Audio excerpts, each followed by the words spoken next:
Okay, hello everybody, and welcome to another festive edition of Testing Peers.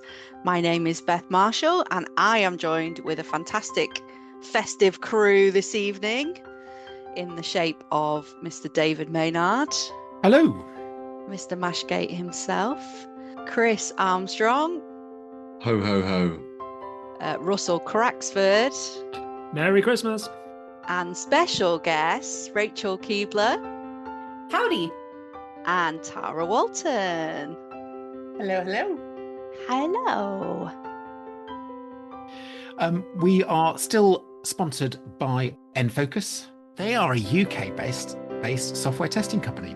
They've been supporting businesses for over 24 years by providing services that include burst resource, accelerated test automation, performance testing, and a fully managed testing service.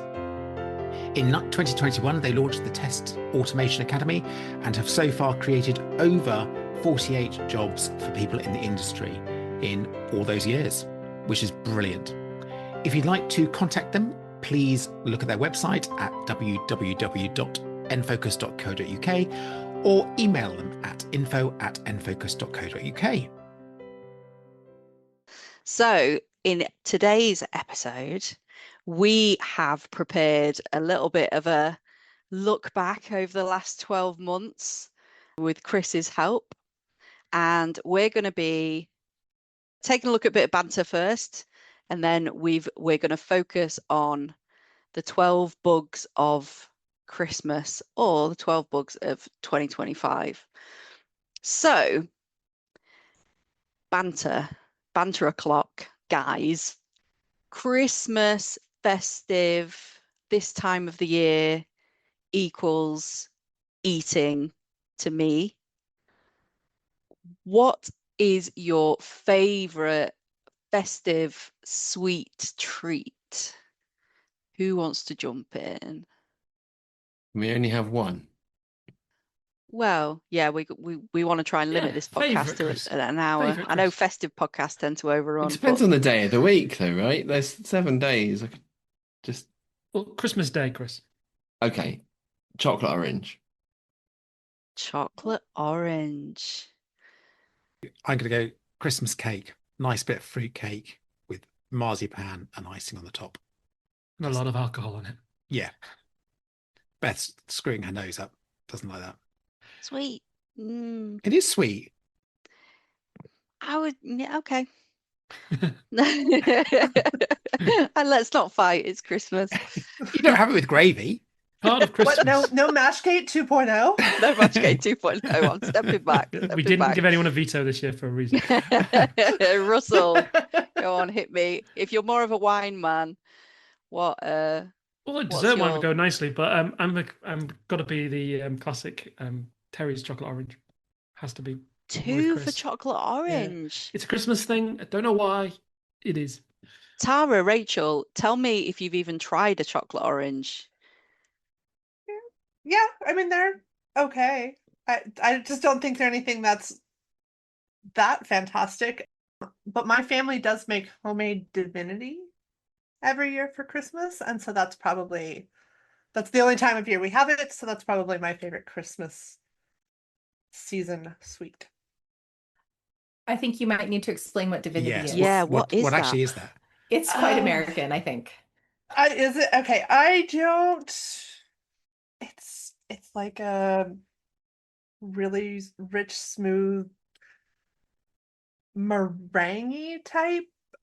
I don't really know how to explain it. It's like corn syrup and egg whites and vanilla and chopped pecans, and it's entirely too sweet, but it's lovely. I like the sound of that. Rachel, what's your fave? I'm going to say another very American thing, because I don't think you have Hershey Kisses. Are they very prevalent in the UK? Heard of them. We do I've never tried one. I've had them before. So- Nice. I've had them, but they're not very prevalent. There's this Christmas cookie that my mom always made growing up. They're called peanut blossoms. So like a peanut butter cookie, and then you smash a Hershey's Kiss in the middle once they come out of the oven. And so then the Hershey's gets a little melted on there, and it's just chocolate and peanut butter, and it's delightful. So peanut blossoms. And yeah, that makes me sound very, very American, but Tara's over there nodding. So I feel forgot like about those, and honestly, like hands down, those are delicious. Yes. there we go. Oh, that does sound good. That sounds good.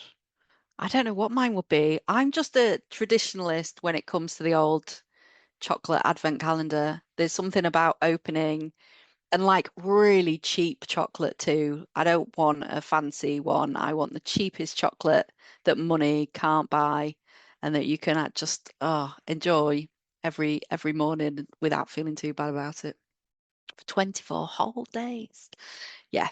Anyway, we could go on and on about sweet treats forever, but we're here to talk about bugs. We talk about food. I'm hungry now. Hopefully, no bugs in the candy. Different kind.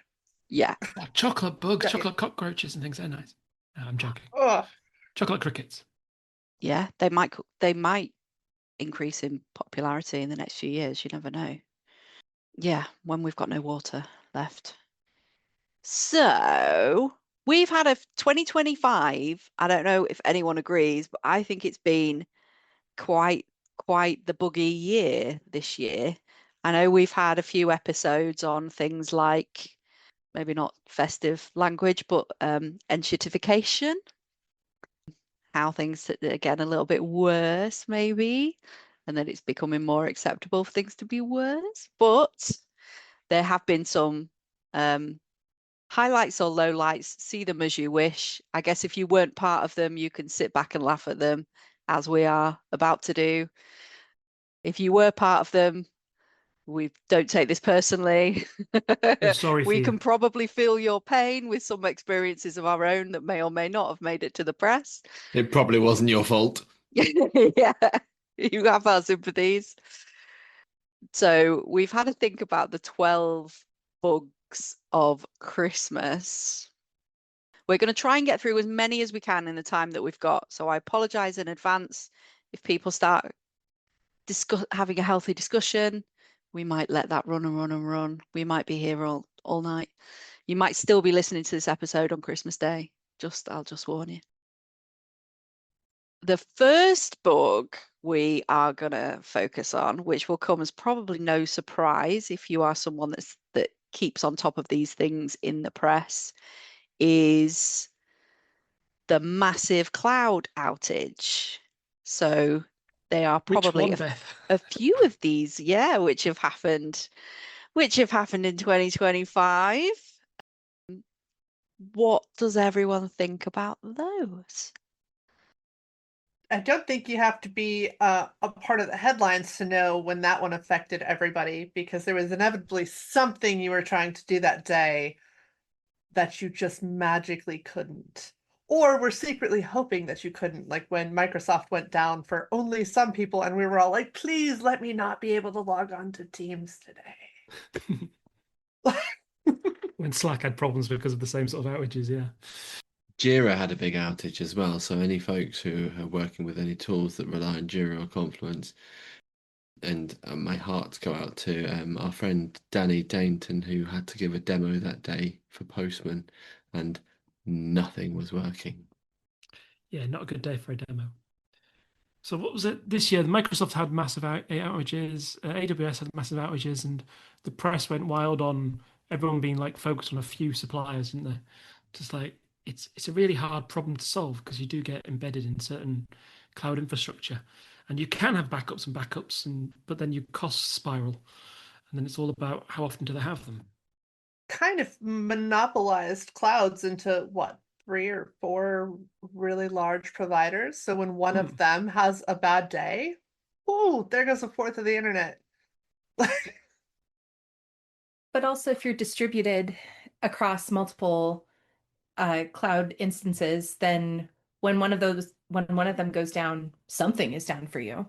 Like you're mitigating your risk, but you're also always down, depending on what's down. Unless it can spin up your instance of some, let's say, your login service in a different provider, depending upon which one was available at the time. But that's incredibly expensive engineering for very critical dependency type systems. And if I'm honest, login type ones, would seem to be quite useful for that, because they're the ones that seem to be the gateway to everything. If you can't log in, pretty much nothing in this world works. You know, if you've got microservices and part of the service doesn't work, you can generally get something out of it. But if you can't get in, then you generally can't do anything. But yeah, it's an expensive thing, and I don't know many companies that aren't invested in one or maybe two, but not many are spread across everything. And that sort of level of resilience is expensive, I think, is the best way I can describe it. To test in every infrastructure, test it and build it in every infrastructure is not cheap. But they do have good uptimes, these services. It's 99.5% is their uptime. And that sounds really good, doesn't it? Until those 8 hours are out at the same time. Yeah. But you don't know how many times they're actually fighting this all the time. And, you know, as we say, the percentage of time that it does go through, obviously it affects so many other people. And obviously it's the biggest media coverage that it has because it affects so many people. But as with it, most of these sort of things, they're probably being targeted such a lot of the time. So actually, when you look at the bigger picture, actually it's fairly stable, and it's only those odd occasions, but it can cause catastrophic repercussions. All it has to do is be a mainstream service or a mainstream thing that's common, and or go wide. Because often, as you said, David, they're actually having little issues with, say, a SQL Server type service or something like that. There's often little things that happen on different types of their services. It's very rare that you get huge, broad things. And when it happens, it's generally DNS. It's generally updates of something. It's generally configuration changes, networking, trafficking, rather than necessarily a bit of software that's gone a bit haywire. But not always. I do think the big takeaway for me was digging a little bit more into the transparency of some of the services that I use, because I don't directly use anything that's on AWS, but those things may or may not. And so all of a sudden, this 3-step down the process, and all of a sudden my stuff doesn't work, was a little like, oh, are you hosted on that thing? I don't know about anyone else, but when these things happen, I get a little bit obsessed with the Down Detector website, and it becomes a little bit, it's like a tester's, you know, when you look at property websites, when you're not even thinking about moving, you just get into the habit of looking, oh, there's a new house. Oh, well, as soon as I hear there's been some kind of cloud outage, that's it. Down Detector, tell me what's broken. I think it's a bit Schadenfreude, but it is interesting, like you say, Tara, to see all of the different services that you thought, oh, I did not think that relied on the US East region of AWS. Okay. Yeah. It's Fun interesting when times. it is something like that, because you kind of you understand, start learning, as you said, what's reliant upon what, and it kind of gives you a little insight into the infrastructure behind the services. I'm not sure that's a good thing security wise though, but I don't think there's a way around it to a degree. I do think the postmortems that they have to publicly provide after these things is maybe a useful kind of insight on the sort of things that we might need to prepare for, and have some of that information ourselves in our day jobs and start thinking about these things. Has anyone changed anything as a result of these outages, or is anyone aware of any changes? I definitely pulled some of my courses off of SCORM hosting and into local storage. Just so that Backups. we could access them later if needed. Sounds like a wise move. Okay, so is everyone happy to step away from the cloud outage? All right, let's look at what's next. So the second one on the list is a little more about downtime actually, but this time it's the impact on social media platforms. So how or has anyone been impacted by the social media platform downtimes that happened in 2025? I seem to think X was down for a considerable amount of time, as was Insta, Facebook. They've all had their moment, haven't they? Chris? I was at the turn of the year a job hunter, and when LinkedIn was down, I sort of sat there and went, cool. What am I supposed to do now? So obviously I dedicate more time to organising the Testing Peers conference, which is in March 12th, 2026. Everybody listening, see you there. Buy tickets available at Nicely done. testingpeerscon.com. Hey. But no, honestly, LinkedIn being down absolutely like ruined my day because I couldn't look for jobs and try to look active on the internet, which was problematic for me because I don't go on X anymore, and Blue Sky just doesn't have the same zhuzh. Say this sounds really bad from somebody who's spent the last few years as a community manager, but I didn't notice when social media went down. I must be too far away from it these days.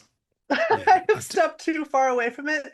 And honestly, for my own mental health, it's been kind of good. So when I do hear random things about like, oh my God, Instagram went down, I'm like, oh, okay. Yeah, likewise, it didn't really affect me too much. I don't remember when it happened. So, yeah.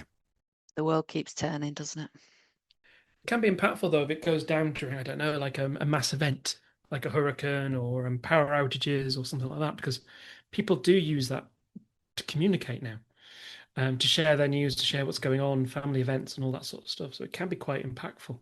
Do you remember earlier this year there was a massive power problem, Portugal, Spain, when the grid went down and power went out for everything else like that? The big infrastructure companies had backups and so on, but obviously phone networks went down, so no one could communicate properly. And social media was one of the mechanisms that they could use because they didn't have phone networks, but they did have Wi-Fi still, and other things that they could do certain things with. So it's all interesting how these things interconnect, I guess, to a degree. But yeah, that was a big issue for this year, wasn't it? The power outage. Here's a question from a resiliency point of view. Would anyone be prepared to pay extra to have the satellite coverage? Someone can probably explain this better than I can, but essentially, if you don't have 5G, 4G, 3G, you can use the Starlink type thing. Starlink, that's it. You can use the Starlink satellite to get reception wherever you need it. Would anyone be prepared to pay for that service? Depends where I lived. I used to live in rural Northumberland, and reception was terrible. I probably would if I was in somewhere where I knew the reception was very, very patchy, or if I was climbing mountains a lot.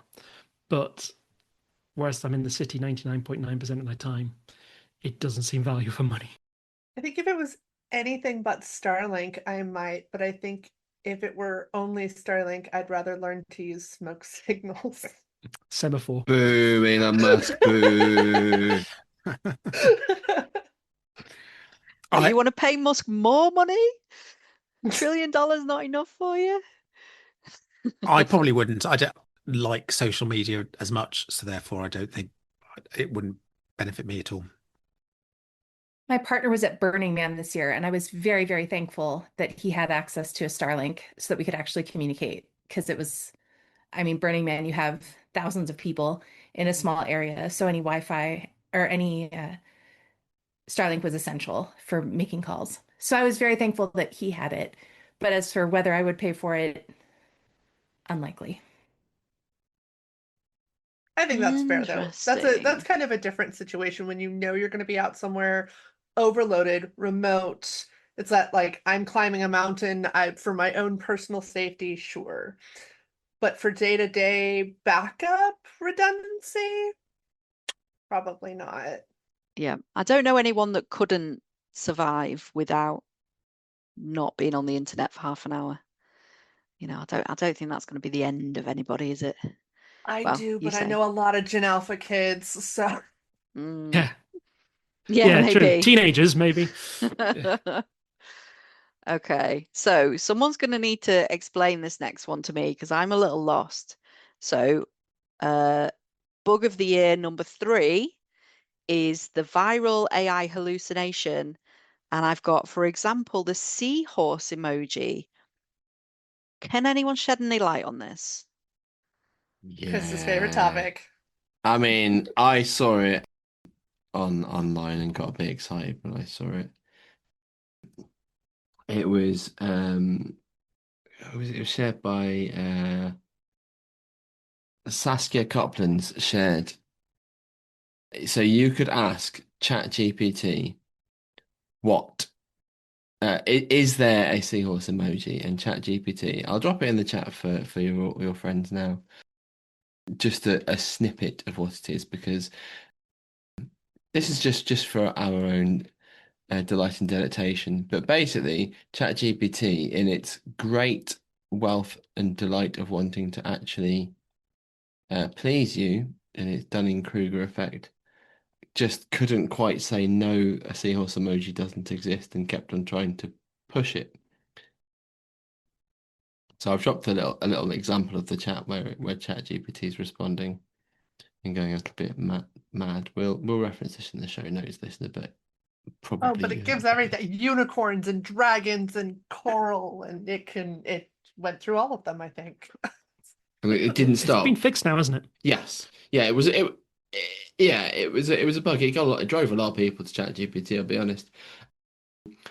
And I posted it in our Test and Peer Slack, and a bunch of different folks tried other AI models, went down for it.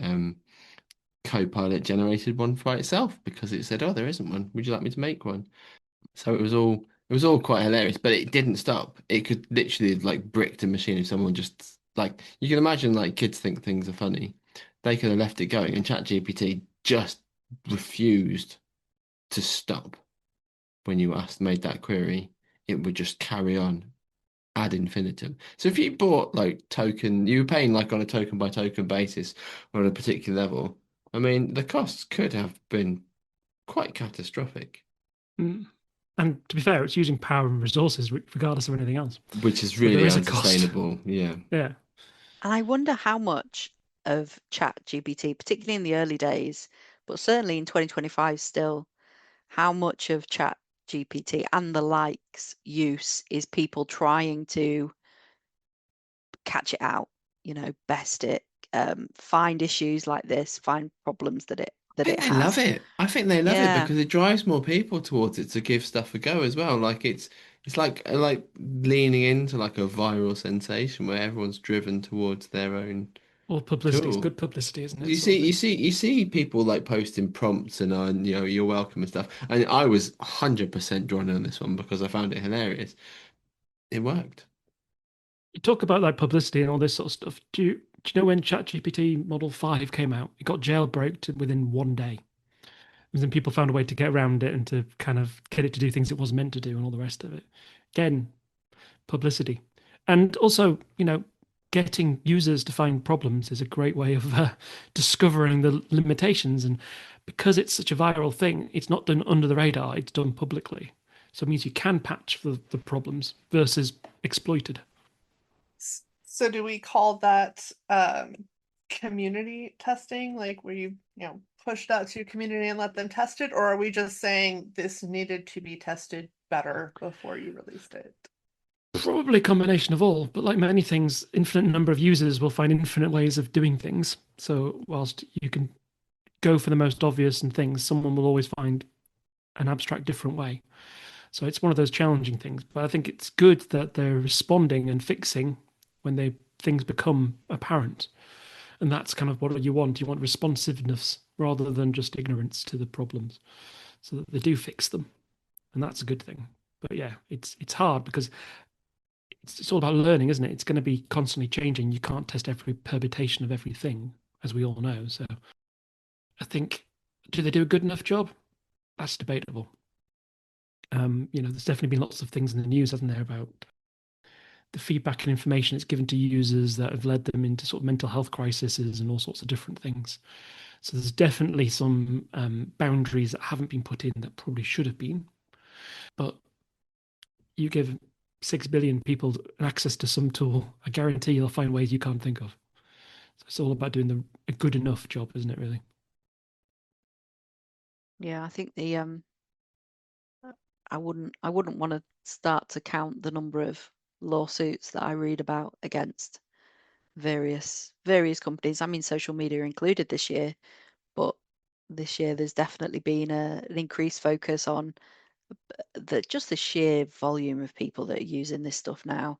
I mean, vibe coding was the Collins Dictionary word of the year. This is absolutely broken the fourth wall into the mainstream, hasn't it? I mean, really, realistically, it did that last year, but I think this year it's really generative AI has really embedded itself into daily life for a heck of a lot of people, for better or for worse, really. Sorry, ho ho ho festive. Okay. I read an article earlier this morning actually that was talking about how they anticipate more than 50% of the internet at this point in time is actually at least partially AI generated, which of course is Wow. just feeding back into the AI machine. And like if it's eating problems and consuming those problems or bad information or bad content or bugs or whatever the case may be, like, is it getting better, worse, harder to test, Harder to tell. Yeah. It's one of harder the to problems with early AI. tell?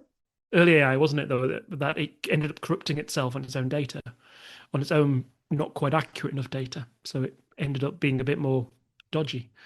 But should we talk about some nice hallucinations? Well, nice, maybe a bit less serious ones, perhaps. Yeah. There was one in the Chicago Sun Tribune, God knows what the name of the paper was exactly, where they had to do a list of books to read over the summer. And a reporter just asked ChatGPT or an equivalent, and it made up books and titles. So a published article went out there with made up titles and things that no one could find. And that's why you don't just blindly trust AI, because it does hallucinate, it does make stuff up. Vibe coding, you mentioned it, Beth. Not all the code that comes out of that works. It's a starting point, it is not the end point. You should always do your research. But yes, I can't imagine people going to try and find Amazon for books that didn't exist. But hopefully someone went and wrote them afterwards and then make a fortune. Probably written with AI though, so yeah. Yeah, they wouldn't watch, watch. They wouldn't read the sequel maybe, but they'd buy the first one because people are like that. Saw it in the paper, it must be good. I do like the silly hallucinations where AI gets misunderstands the context. Like, what's the difference between a sauce and a dressing? A sauce goes on food, and a dressing is used to apply pressure to wounds. Things like that. That's gentle and just kind of amusing, not usually harmful. Can be, but let's not go there. It's just funny. Yeah. The number 4 bug I've got here talks about the 6-finger image generator fails. I certainly think, I don't know, has anyone been, I haven't seen as much around this year of image kind of people trying to do funny things generating images. That seems to have gone a little bit down. I don't know how many people are Got bored of it, using I guess. AI, generated images. Videos have been a bit more of a thing this year where like videos have been created. I saw a video that was shared a while back where they'd obviously been fed like every episode of Friends, and then it just sort of transitions into different spaces, and it doesn't make any sense, and the canned laughter makes even less sense in those bits, and you know the people pop into 2 and into 1, and the context is Yes, I all saw kinds that. of wrong. It did scare me slightly. I didn't laugh at it at all. I did think, oh dear. Did you see the AI generated model that they used as in like a model for photo shoots and clothes and things, and design agency or whoever had spent months crafting this perfect woman to model these clothes, and then she ended up getting paid jobs and all that kind of thing, and Oh, people weren't happy are about this, that it was replacing normal are you talking about folks.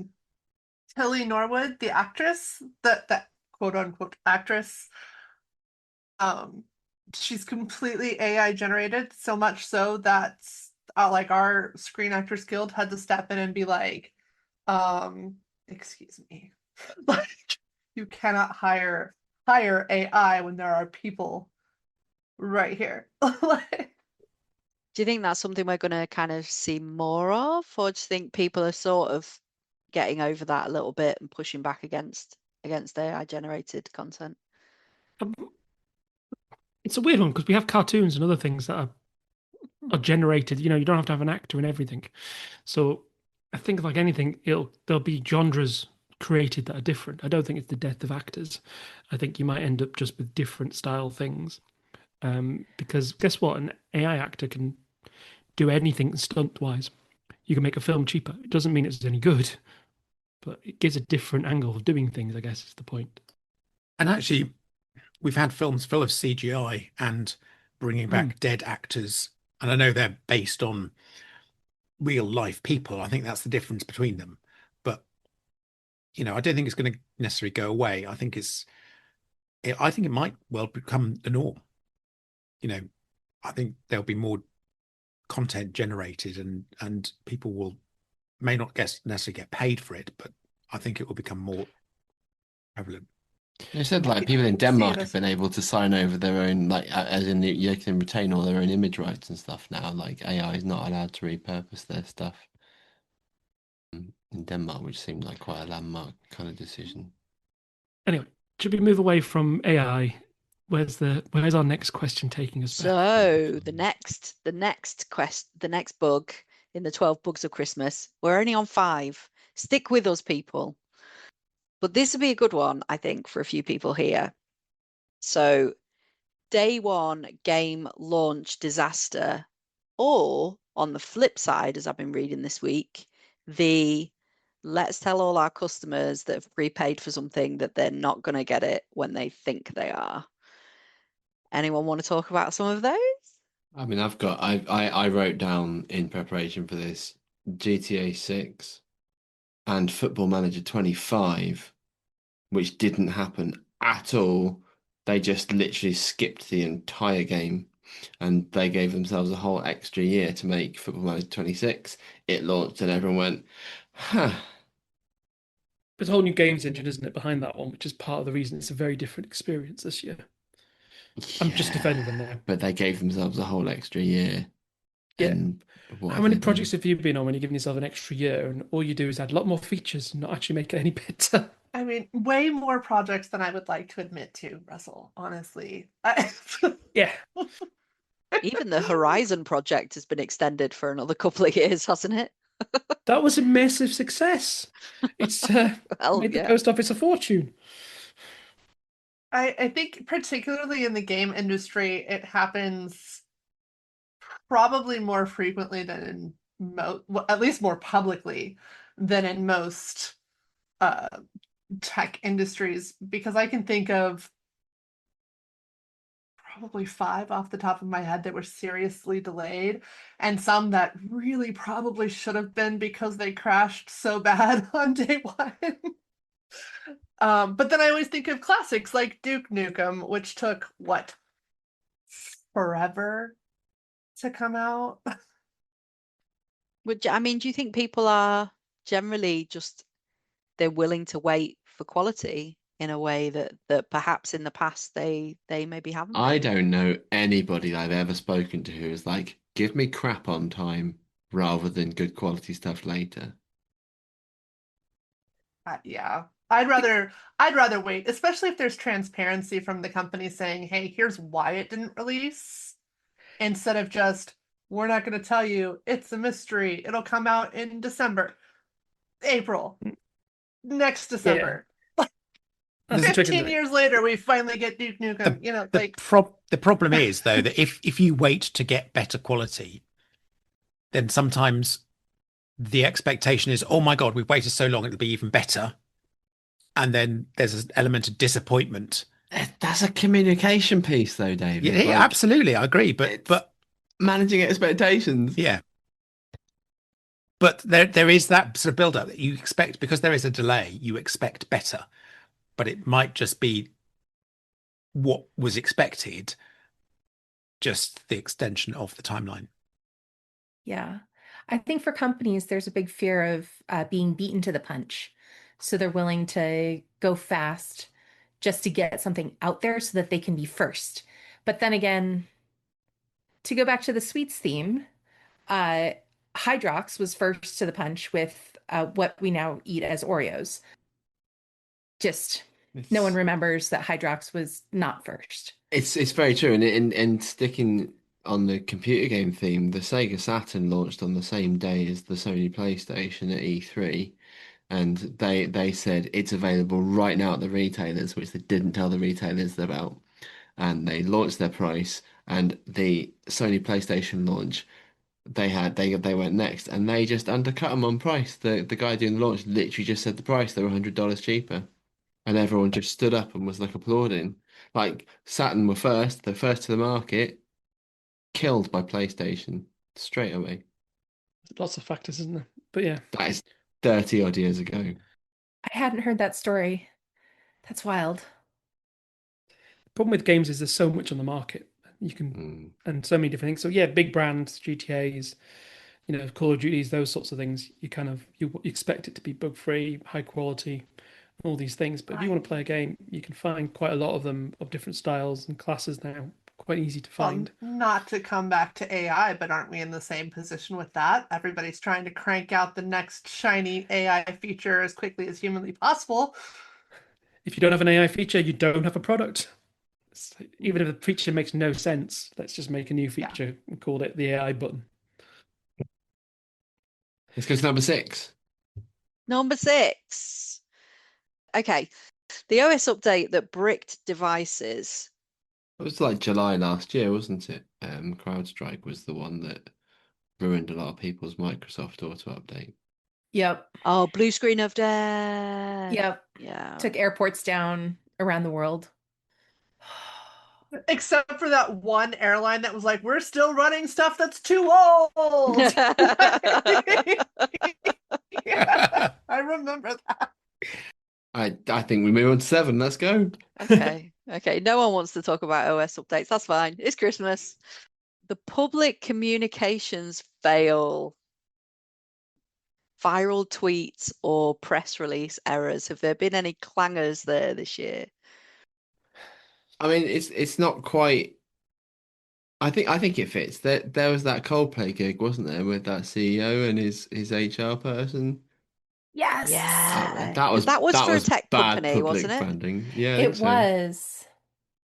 All I'm going to say is there's a lot of tweets that come out of certain individuals that are needs fact checking. I think is probably the best way of saying it. Yeah. So I think there's a lot of communication, but it doesn't seem to harm their Alternative facts. yes, Yeah. truth. True.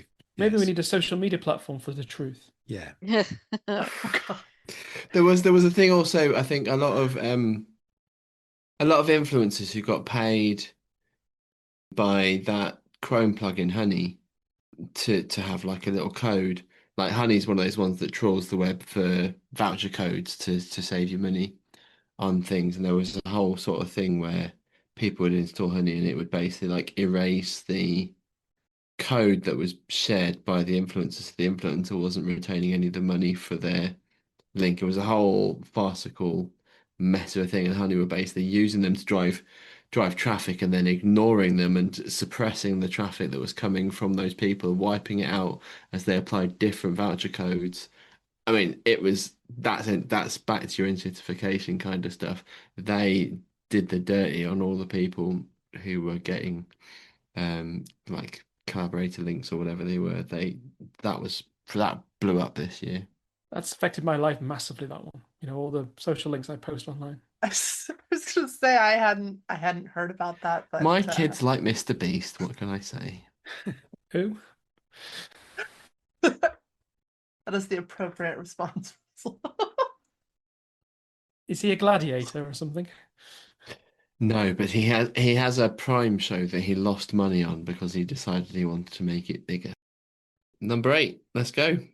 Okay, let's go. Number 8. I'm sure people can let us know in the comments of any viral tweets or press release errors that we've forgotten, because there must have been a lot this year. Number 8, the widespread smart device glitch. So think robot vacuums going rogue, smart fridges gone wild, all of that kind of business. Any IoT fails this year? There was a lot attached to the AWS outage. Like those smart beds that would heat up, they heated up and couldn't be turned off. So people were at like 90 degrees Fahrenheit in their beds and could not turn it off. Smoking. Yeah. Was that those Ring doorbells? Did they have an outage this year, or like a hack? Yeah, Ring definitely went down. Yeah, Ring went down this year, which is not great because Down Detector was showing that Ring was offline, and that's maybe a bit of a signal. If you are someone that want to take advantage of these things, go. Now's a good time to be naughty. Ring's down. If I remember correctly, AWS, Amazon, did Amazon, not AWS, did an update to their kind of like smart speakers and things that cancelled all the alarms that they set. So it wiped out any alarm that had been set. So people that were using it to wake them up next morning kind of didn't get woken up, which was a slight glitch. But all of these are better than waking up to discover a U2 album has been uploaded to your iTunes. You're going back a bit there, Chris. I mean, I started in the 90s with the Sega Saturn and the PlayStation. I'm just going to go full retro. Yeah, fair enough.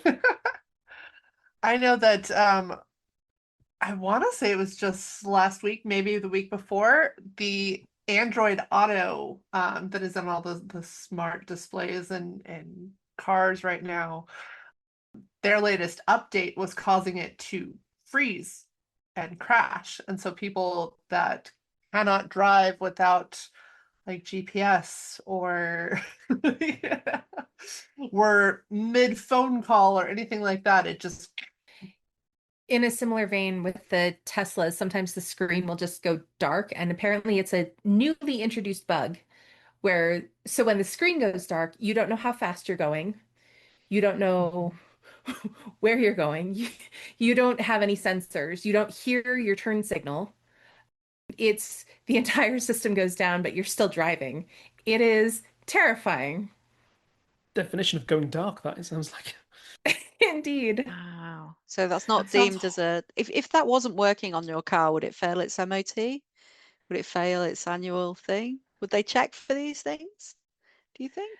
I don't even know how to do speedometer. MOTs. Do they do MOTs like the exact same with EVs? They must have a totally different read for it. They'll have certain criteria that's the same. Yeah, in the States, electric vehicles don't have to do the whole thing.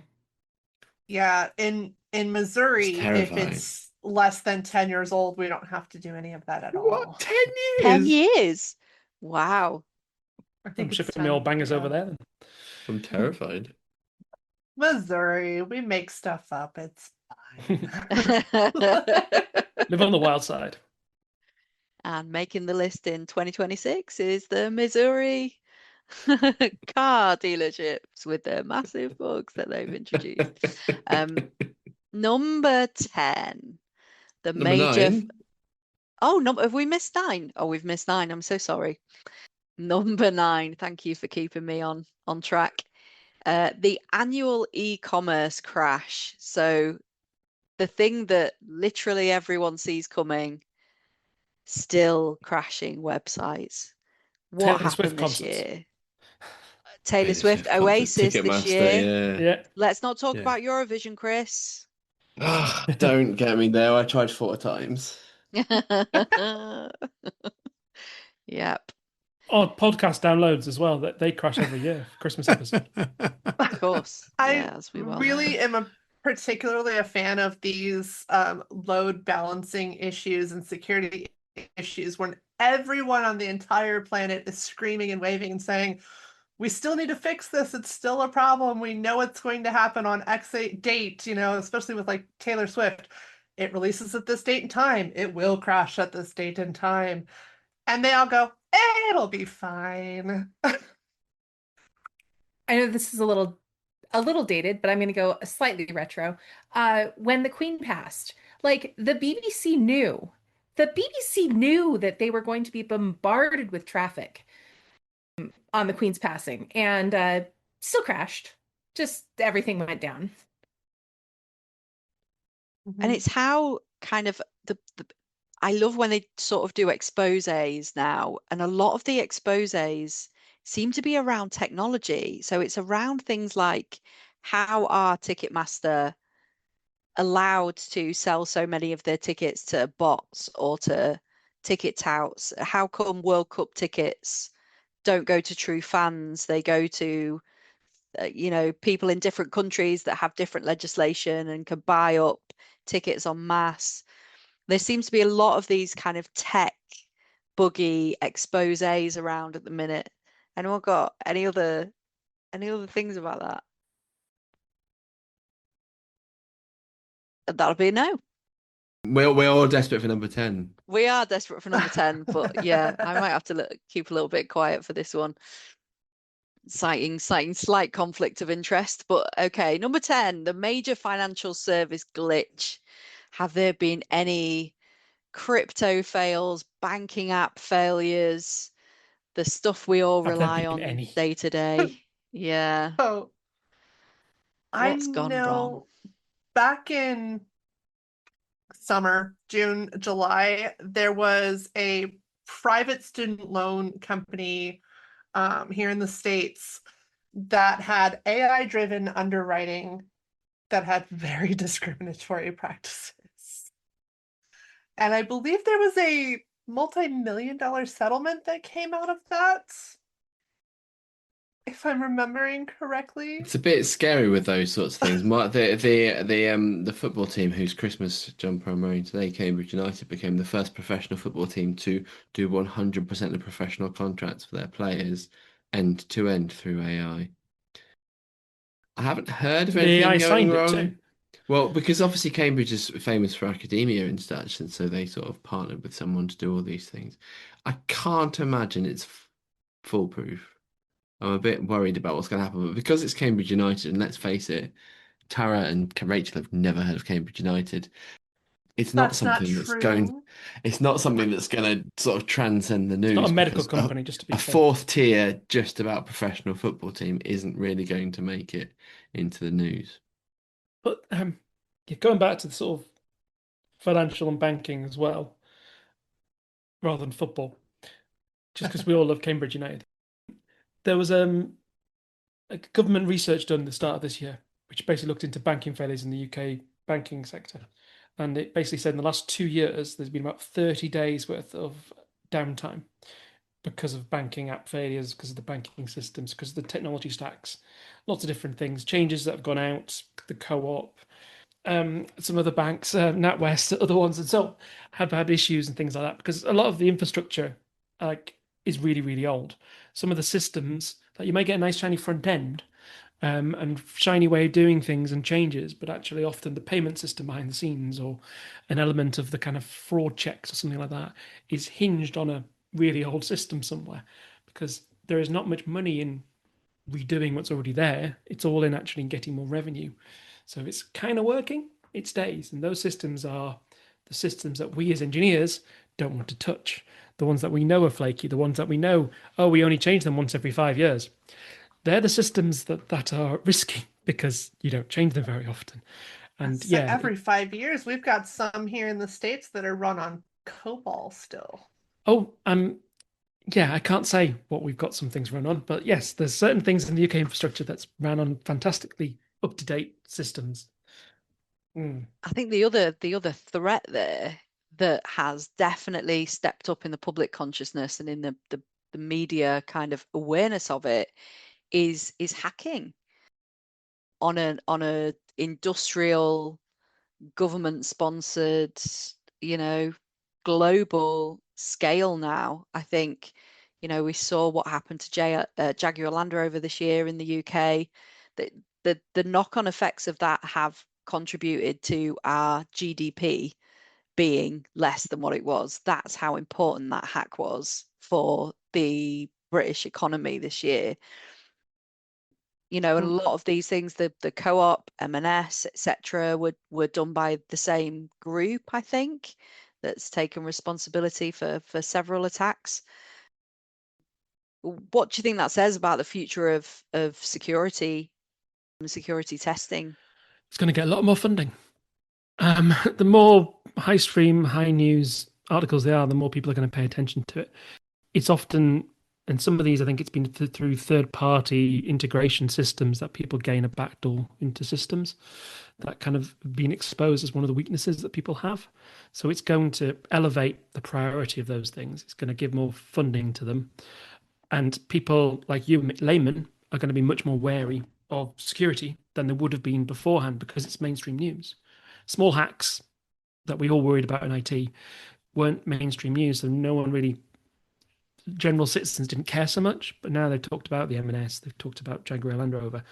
It's becoming news, and we worry about it more. Whatever's in the news, we worry about more. In the UK, murder rates are down, knife rates of crime are down, yet we worry more about knife crime now than we ever did because it's in the news more.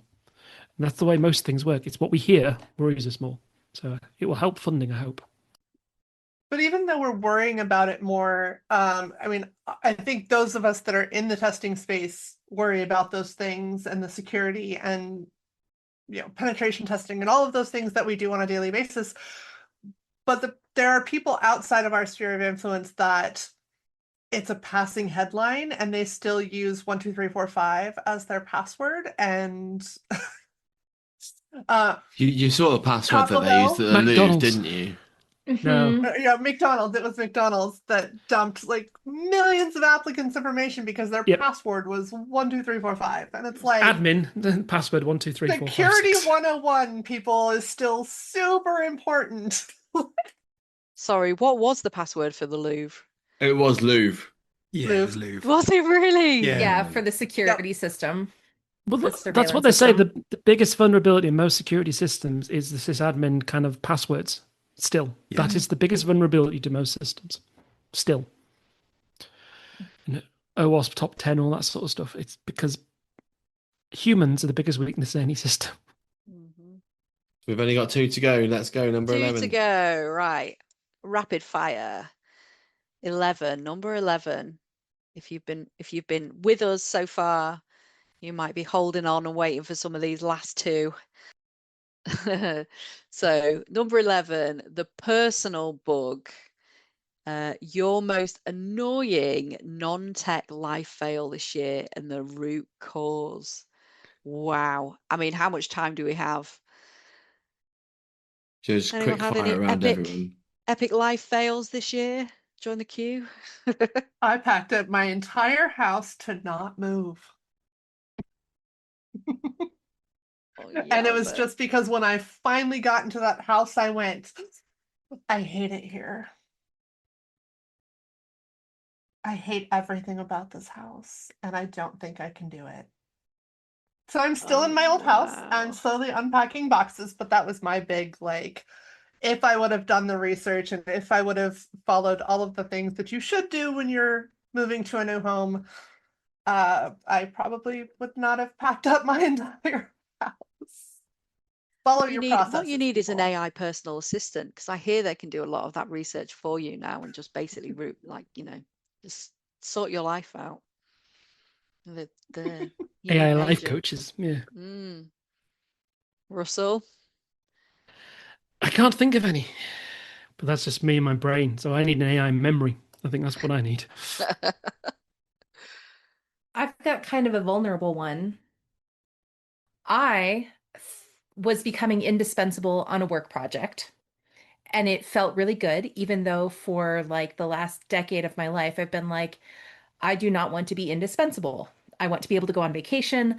I want to be able to win the lottery. I want to, be able to do fun things. I don't want to be indispensable. I want to do my job best, but not the only one who can do it. So I was becoming indispensable on this project and thinking that I was indispensable on this project, and then I wasn't. I moved teams, and it's a great move, but I got a little bit too in my own head and thinking that I was smarter than I was and more important than I was. And yeah, that was my big fail. Just thinking that I was necessary, and turns out I am able to go on vacation, which is great. I'm going to frame it like that. That in no way sounds like a fail. That sounds like a win. It didn't feel like a win in the moment, Context. Okay. but yeah. I applaud the way you've spun it to be like, turns out I can go on vacation. So I hope you get a vacation.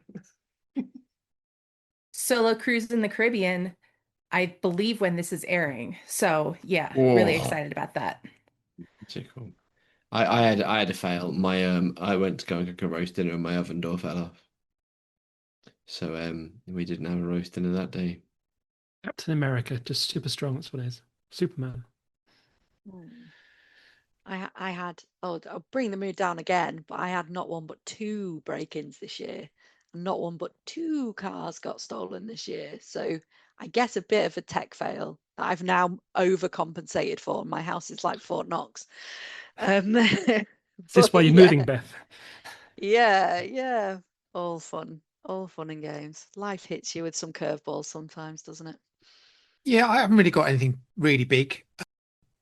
Going back to AI and a bit like the six fingers. So I was going to do, I've mentioned quite a few times on the podcast trying to do calisthenics. So I was asking AI to ask exercises. So it came up with a list of exercises and it helpfully then said, would you like a poster to describe exactly what happened?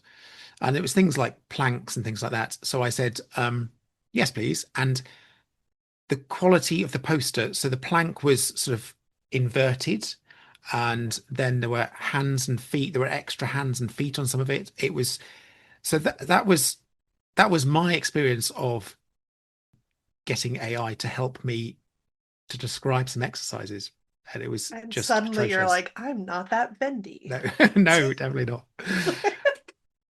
So number 12, the final bug on our list of 2025. No, not the final one.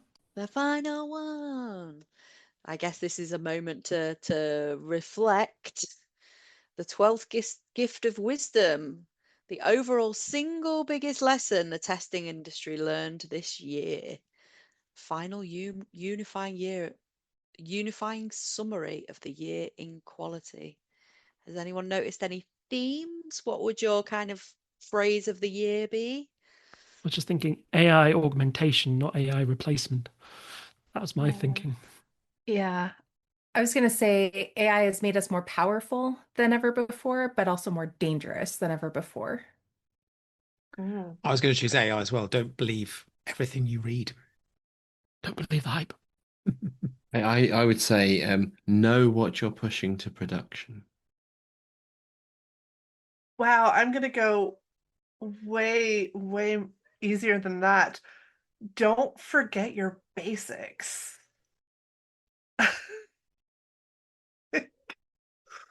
Whether it's changing the password or just looking at use cases and edge cases, like go back to your 101. And what do we think about next year? Do we think 2025 has been a positive year? Are we feeling good about this year? Or do we feel like there's a bit of doom mongering going on, bit of naysaying, people aren't happy? I think there's a moment coming where we're all going to be seeking clarity because the hype has kind of settled. And we're going to be trying to figure out, like, okay, what can I really do with this? What do I really care about? That's what I see in my 2026 is kind of letting the dust settle. Any other final thoughts, anybody, before we wrap up this special festive edition? There is still opportunity, but with every threat, with every failure, with everything that you're worried about, there is a way to look to spin, and that might seem harder, more difficult sometimes, but there's always an opportunity to learn more, to learn to do stuff with things, to a sort of great drive place things. to do some of that learning might be PeersCon, which is, tell me a bit more about that, Chris. Well, for the third time, Testing Peers are hosting an in-person conference. We've had great fun twice. We've managed to have some sensational speakers give up their time and share their wealth to an audience of people who perhaps would have been priced out of attending in-person conferences. We've lowered the bar to entry.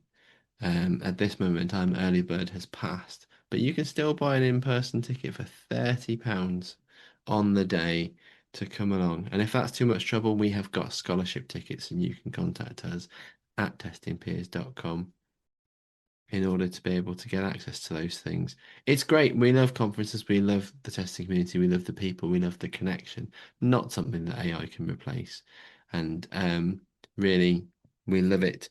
What I have got for you, friends, as well, and I don't think it's going to work, but I've just shared our 12 bugs of Christmas in a song that won't work in the chat. Are we doing this really? AI can do it, surely. Well, Rachel's a fine singer. Perhaps Rachel would like to hit us with this brilliant rhyming scheme with that I've shared.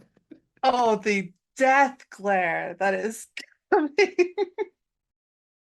Okay, I can try. I'm just gonna do starting with 12. We're not gonna do 1, 2, 3, 4. Okay.